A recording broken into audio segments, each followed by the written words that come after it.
रुपया के लोभी परिवार बाबूजी, जहाँ रुपया के लोभी परिवार बाबूजी, वहाँ शादी जानी करिहा हमार बाबूजी, वहाँ शादी जानी करिहा हमार बाबूजी।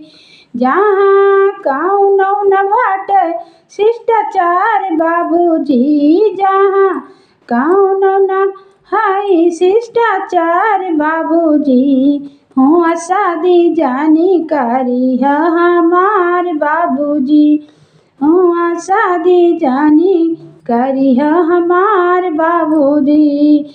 जहाँ कौनो शर्म नहीं है काला हो, तो जहाँ कौनो शर्म नहीं है बेशरम कहला हो, तो जहाँ तनिका नहीं शिष्टाचार बाबूजी, हुआ शादी जानी करिहा हमार बाबूजी।